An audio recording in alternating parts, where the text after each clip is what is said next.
संवाद लाइव। इस वीडियो को लाइक करें, हमारे चैनल को सब्सक्राइब कर बेल आइकन जरूर प्रेस करें हमारी न्यू वीडियो सबसे पहले देखने के लिए। अच्छा सुनो, सब्सक्राइब करते वक्त ना घंटी बजा देना, ताकि जब मैं ऑनलाइन आऊं तो तुम्हारे फोन की भी घंटी बजे।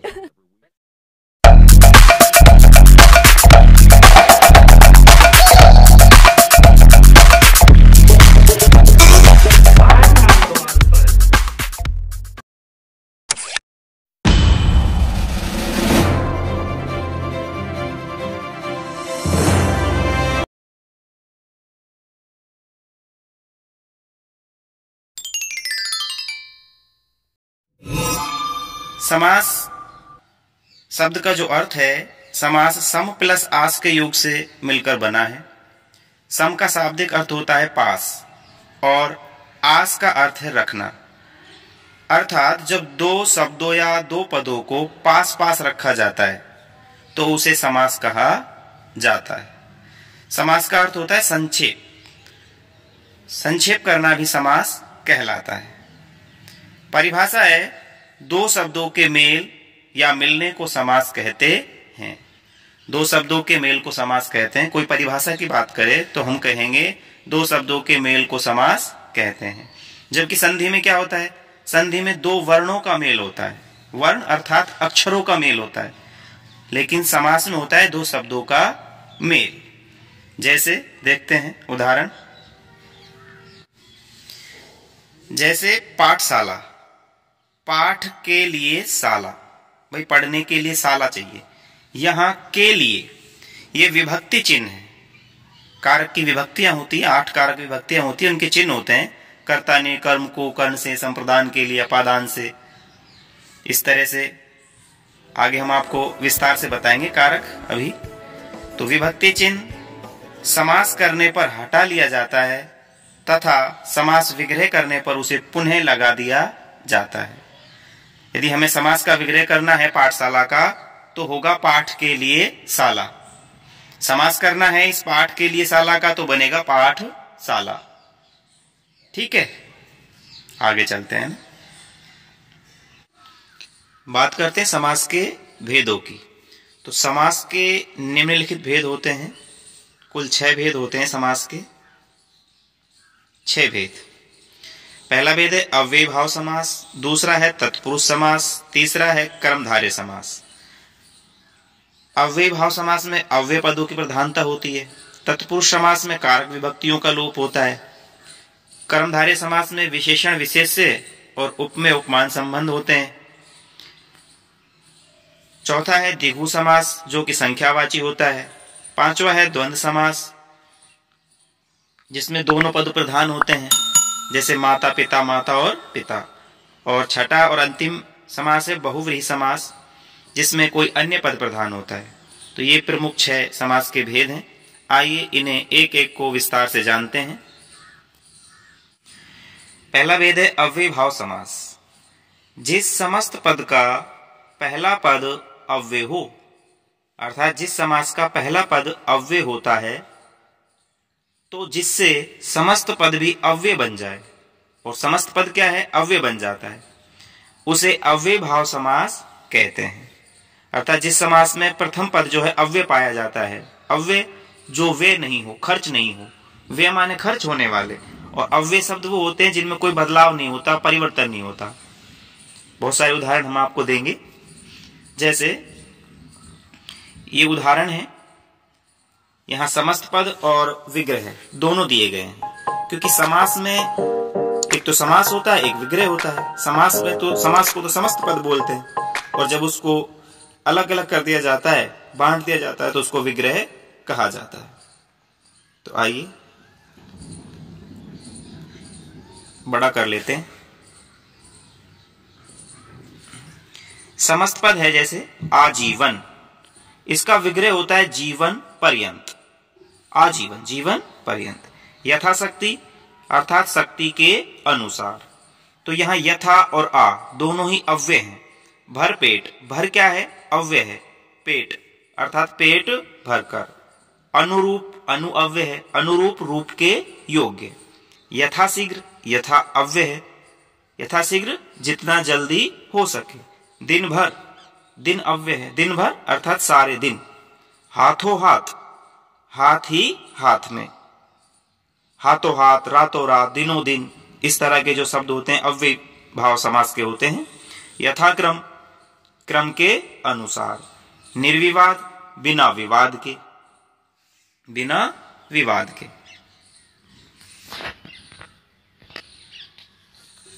और हैं उदाहरण देखते हैं। अनजाने, बिना जाने हुए। अनुपसर्ग अव्यय है। यथा समय, जो समय निर्धारित है। निर्विकार, अब निर क्या है? निर जो है अव्यय है। निर्विकार अर्थात बिना विकार के। लाजवाब, जिसका जवाब न हो। हर वर्ष, प्रत्येक वर्ष। और उदाहरण देखते हैं। जैसे प्रतिदिन है, प्रतिदिन, दिन दिन। प्रत्येक, एक एक। प्रतिवर्ष, वर्ष वर्ष। तो प्र, प्रति, आ, यथा, शम, बे, ये सारे अव्ययभाव समास के उदाहरण है। आमरण, मरण तक। आजन्म, जन्म पर्यंत। आयु पर्यंत, आयु के अंत तक। यथाविधि, विधि के अनुसार। समक्ष, अक्षी के सामने। समधन अक्ष, अक्षी के सामने, अक्षी माने आंख के सामने। बेचैन, बिना चैन के। यथासंभव, जितना संभव हो। प्रतिक्षण, हर क्षण। निडर, बिना डरे हुए। तो ये सभी थे अव्ययभाव के उदाहरण। बात करें परिभाषा की, तो परिभाषा बनती है जिस समास का पहला पद अव्यय होता है उसे क्या कहते हैं? उसे अव्ययभाव समास कहते हैं। जिस समास का पहला पद अव्यय होता है, ये बात हमें रखनी है ध्यान। भाई जिस समास का पहला पद अव्यय होता है उसे अव्ययभाव समास कहते हैं। आगे चलते हैं। दूसरा भेद है तत्पुरुष समास। तत्पुरुष समास में द्वितीय पद प्रधान होता है। अव्यय भाव जो समास था उसमें पहला पद प्रधान था, अव्यय की प्रधानता थी। यहां तत्पुरुष समास में द्वितीय, दूसरा पद प्रधान होता है। तत्पुरुष समास के उपभेद पूर्व पद में लगे हुए कारक चिन्हों के नाम से किए जाते हैं। इसके कई उपभेद, 6 उपभेद किए जाते हैं। जैसे कर्म के कारक चिन्ह को का लोप करने से बने समास को कर्म तत्पुरुष कहा जाता है। कारक 8 होते हैं। कर्ता ने कर्म को करण से संप्रदान के लिए अपादान से अलग होने के अर्थ में संबंध का, के, की, रा, रेरी, नानेनी, अधिकरण में, पे, पर, संबोधन, हे, ओ, अरे। तो ये 8 कारक के भेद हैं, जिनमें से 6 कारक विभक्तियां कर्म से लेकर और अधिकरण तक की जो 6 कारक विभक्तियां हैं, इनके कारक चिन्हों का लोप मिलता है। कहां? तत्पुरुष समास में। और जिस कारक विभक्ति का लोप होता है उसी नाम पर उसको नाम दे दिया जाता है। जैसे कर्म की को कारक विभक्ति का लोप होने के कारण इसको कर्म तत्पुरुष कहा जाता है। आ जाएगा समझ आपके? आगे चलिए। अब है कर्म तत्पुरुष, जिसमें को कारक विभक्ति का लोप पाया जाता है। जैसे समस्त पद है स्वर्ग प्राप्त, अर्थात स्वर्ग को प्राप्त। विग्रह करेंगे तो स्वर्ग को प्राप्त, और विग्रह से समस्त पद बनाएंगे स्वर्ग को प्राप्त मतलब स्वर्ग प्राप्त। शरण को आगत मतलब शरणागत। मुंह तोड़, मुंह को तोड़ने वाला। सर्वज्ञ, सब को जानने वाला। मांस भक्षी, मांस को खाने वाला। को और उदाहरण है ग्रहागत, ग्रह को आगत। चिड़ीमार, चिड़ी को मारने वाला। गगनचुंबी, गगन को चूमने वाला। नरभक्षी, नरों को खाने वाला। ग्रामगत, गांव को गया हुआ। ये कर्म की को, ये सब कर्म तत्पुरुष कहलाते हैं। को कारक विभक्ति का यहाँ पर लोप है। अब तीसरा जो कारक है वो है करण तत्पुरुष, जिसमें से के द्वारा का लोप पाया जाता है। जिसे मोहन पेन से लिखता है।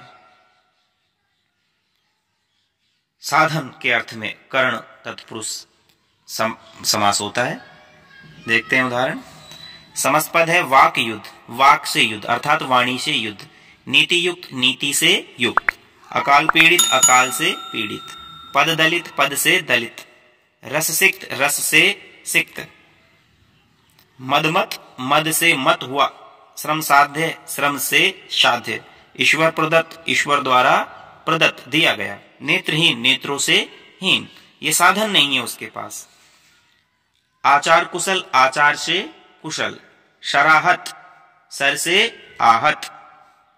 मदांत, मद से अंधा। जलाव्रत, जल से आवृत, ढका हुआ। अश्रुपूर्ण, आंसू से पूर्ण। शोकाकुल, शोक से आकुल। मनगढ़ंत, मन से गड़ा हुआ। धन रहित, धन से रहित। ये सभी कर्ण तत्पुरुष के उदाहरण हैं। आगे चलते हैं। अब है संप्रदान तत्पुरुष, जहां के लिए का लोप होता है। कर्ता ने कर्म को कर्ण से संप्रदान के लिए। जैसे रसोई घर, रसोई के लिए घर। रहा खर्च, रहा के लिए खर्च। सभा मंडप, सभा के लिए मंडप। डाक गाड़ी, डाक के लिए गाड़ी। गुरु दक्षिणा, गुरु के लिए दक्षिणा। सभा भवन, सभा के लिए भवन। स्नान घर, स्नान के लिए घर। मार्ग वे, मार्ग के लिए वे। विद्यालय, विद्या के लिए आल्य। देशभक्ति, देश के लिए भक्ति। यज्ञ वेदी, यज्ञ के लिए वेदी। देवालय, देवता के लिए आल्य, आल्य होता है घर। रणभूमि, रण के लिए भूमि, युद्ध के लिए भूमि। माल गोदाम, माल के लिए गोदाम। न्यायालय, न्याय के लिए आल्य, घर। सत्याग्रह, सत्य के लिए आग्रह। तो ये सभी संप्रदान तत्पुरुष समास के उदाहरण हैं। अब है अपादान तत्पुरुष। से अलग होने के अर्थ में विभक्ति का लोप होता है। जैसे कर्ता ने कर्म को कर्ण से संप्रदान के लिए अपादान से अलग होने के अर्थ में। पेड़ से पत्ता गिरता है, अलग हुआ ना पत्ता, उस अर्थ में। जैसे समस्त पद है दूरागत, दूर से आगत, दूर से आया हुआ, दूर से आया है। रण विमुख, रण से विमुख, युद्ध से अलग। भयभीत, भय से भीत, भय से डरा हुआ। आशातीत, आशा से अतीत। ऋण मुक्त, ऋण से मुक्त। धर्म विमुख, धर्म से विमुख हुआ। पदच्युत, पद से गिरा हुआ। दोष मुक्त, दोष से मुक्त। जाति भ्रष्ट, जाति से भ्रष्ट।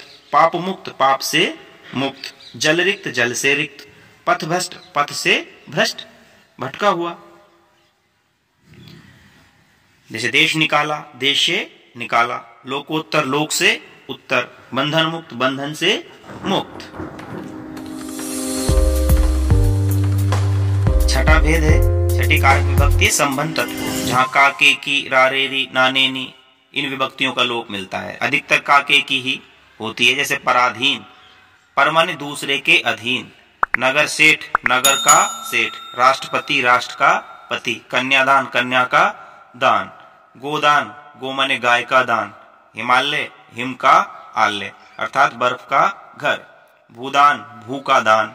सेनाध्यक्ष, सेना का अध्यक्ष। रामचरित, राम का चरित। राजदरबार, राजा का दरबार। देशवासी, देश का वासी। राजमाता, राजा की माता। उल्कापात, उल्का का पात, उल्का पिंडों का गिरना। दीप शिखा, दीप की शिखा, दीपक की जो ज्योति है। अन्नदान, अन्न का दान। ऋषि कन्या, ऋषि की कन्या। तो यहाँ का, के, की इन विभक्तियों का लोप मिलता है तो होता है संबंध तत्पुरुष। जैसे और है सभापति, सभा का पति। सभापति, सभा का पति। गंगा जल, गंगा का जल। लोकनायक, लोक का नायक। स्नेह मग्न, स्नेह में मग्न, डूबा हुआ। स्वर्ण पात्र, स्वर्ण का पात्र। और छठा भेद है अधिकरण तत्पुरुष, सातवीं विभक्ति और छठा भेद, जिसमें में, पे, पर अर्थात आधार की अधिकरण संज्ञा होती है। आधार का अधिकरण कारक बनता है। जैसे आप बीती, आप पर बीती। विद्या प्रवीण, विद्या में प्रवीण। पुरुष सिंह, पुरुषों में सिंह। डिब्बा बंद, डिब्बे में बंद। घुड़सवार, घोड़े पर सवार। आत्मनिर्भर, आत्मा ने स्वयं पर निर्भर। गृह प्रवेश, गृह में प्रवेश। कविराज, कवियों में राजा। नरोत्तम, नरों में उत्तम। फलासक्त, फल में आसक्त। ध्यान मग्न, ध्यान में मग्न, डूबा हुआ। वनवास, वन में वास। इसी तरह से इसको अधिकरण तत्पुरुष नाम दिया गया है। यदि हमें भेद भी ना पता लग पाए तो हम तत्पुरुष भी इसे कह सकते हैं। ज्यादा अच्छा होगा कि हम कारक विभक्ति के भेद सहित उसका नाम लें। जैसे अधिकरण तत्पुरुष है, कर्म तत्पुरुष है, कर्ण तत्पुरुष है, संप्रदान तत्पुरुष है, अपादान तत्पुरुष है। आगे चलते हैं। तीसरा भेद है कर्मधारय समास। इस समास में दूसरा पद उत्तर पर प्रधान होता है, किंतु पहला पद पूर्व पद जो है विशेषण तथा दूसरा विशेष्य अर्थात संज्ञा होता है। हम कहें कि विशेषण विशेष से संबंध इसमें पाया जाता है। क्योंकि ये जो भेद है तत्पुरुष का ही उपभेद इसे माना जाता है, इसलिए दूसरे पद की इसमें प्रधानता है। मूल रूप से समास के 4 भेद होते हैं, लेकिन विस्तार से जब हम पढ़ते हैं तो हमें 6 पढ़ने पड़ते हैं। ठीक है, तो दूसरे शब्दों में जिस समास के दोनों पदों में विशेषण विशेष्य का संबंध रहता है, विशेषण और विशेष्य का संबंध रहता है, उसे कर्मधारय समास कहते हैं। ठीक है, कर्मधारय समास में विशेषण विशेष्य संबंध देखने को मिलता है। विशेष्य होता है जिसकी विशेषता बताई जाए और विशेषण होता है जिससे बताई जाए। जैसे मोहन गोरा है, मोहन की विशेषता बताने की वो गोरा है, मोहन तो विशेष्य हुआ, और जो गोर वर्ण है वो विशेषण है। तो परिभाषा देख लीजिए, जिस समास में विशेषण विशेष से संबंध पाया जाता है उसे कर्मधारय समास कहते हैं। उदाहरण देखते हैं। श्वेतांबर, श्वेत है जो अंबर, अंबर कैसा है? श्वेत है। मधुहास, मधु सम है जो हास, मधु के समान हंसी। दुष्कर्म, दूषित है जो कर्म। सत्पुरुष, सत है जो पुरुष, पुरुष रत्न, पुरुष है जो रत्न के समान। चरण कमल, चरण है जो कमल के समान या चरण रूपी कमल। उपमेय उपमान और विशेषण विशेष से संबंध। नीलकमल, नीला है जो कमल। नीलगाय, नीली है जो गाय।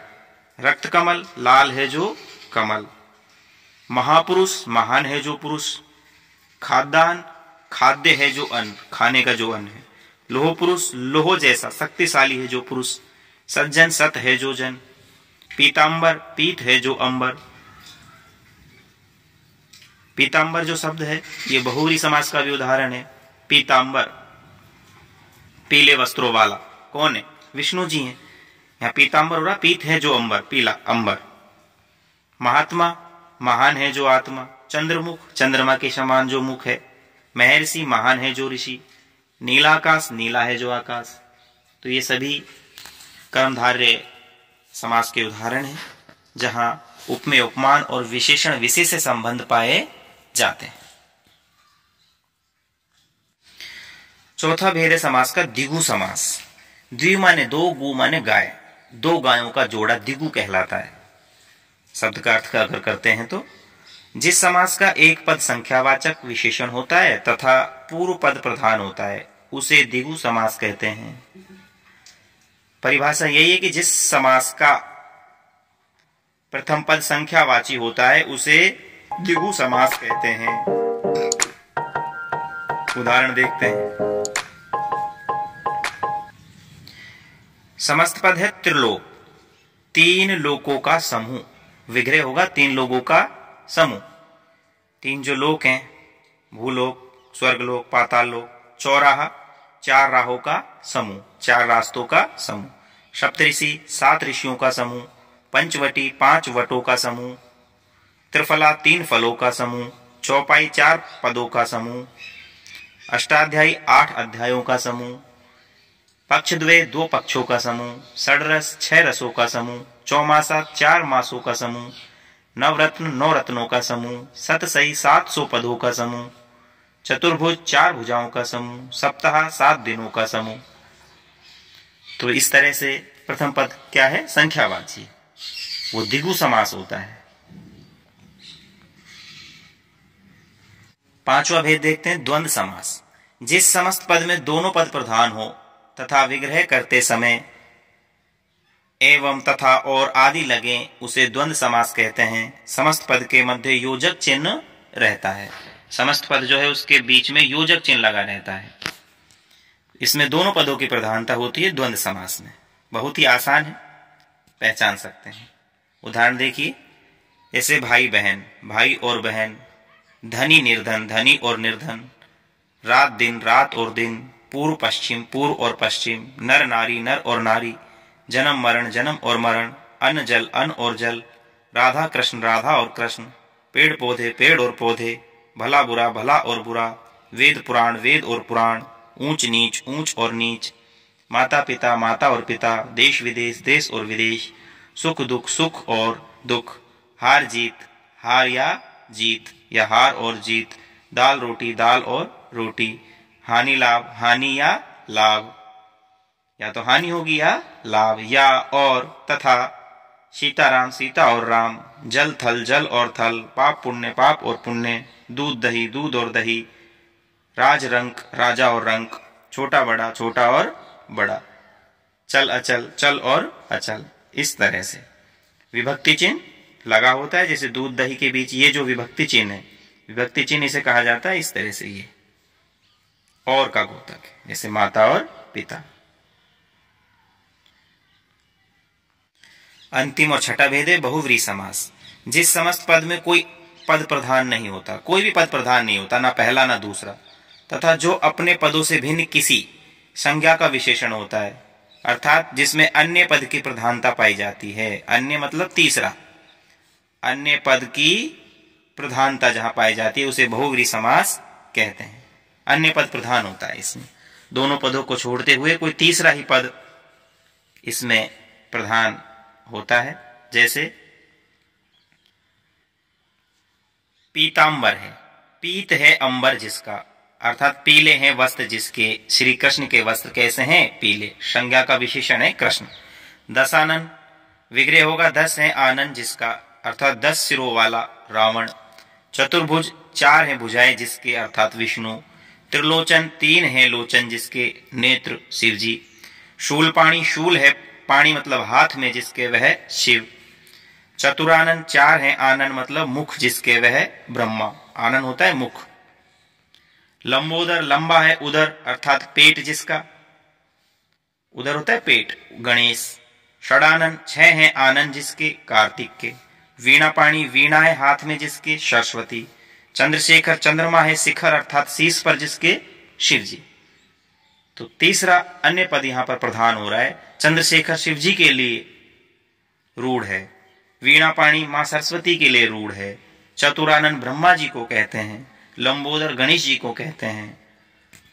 ठीक है, तो ये हमारे समास के 6 भेद यहां पूर्ण होते हैं। अब यदि बात करें समास में विग्रह की, ये महत्वपूर्ण होता है। विग्रह के अंतर से एक ही समस्त पद में कई समास हो सकते हैं। जैसे पंचानन का विग्रह 5 आननों का समूह भी होता है, करने पर द्विगु समास हो जाएगा। जब हम 5 आननों का समूह करेंगे तो द्विगु हो जाएगा, संख्यावाची है पंचानन, पंच आ रहा है ना संख्यावाची। और यदि करें 5 है आनेन जिसके, अर्थात शिव के लिए हम रूढ़ करें तो ये बहुव्रीहि समास होगा। इसी प्रकार और उदाहरण आप देख सकते हैं।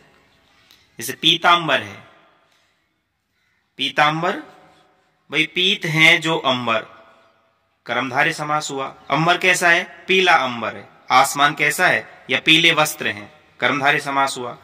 अंबर की विशेषता क्या है? अंबर मतलब आसमान भी होता है, पीला आकाश या फिर पीले वस्त्र, कर्मधारय समास होगा। और हम करें पीत है अंबर जिसके, ऐसा बहुव्रीहि समास होगा, विष्णु है ऐसा। तो त्रिनयन की बात करें, 3 नयनों का समूह, द्विगु समास होता है, 3 आंखों का समूह। और हम कहें 3 है नयन जिसके, ऐसा, तो बहुव्रीहि समास होगा शिव। तो ये कुछ समझने के लिए था। बाकी आपकी परीक्षा में शब्द दिए जाएंगे और उनका भेद पूछा जाएगा। सामासिक शब्द दे दिए जाएंगे और पूछा जाएगा कि कौन सा समास है। अथवा जो अब तक प्रश्न आते हैं वो परिभाषा से संबंधित प्रश्न आते हैं।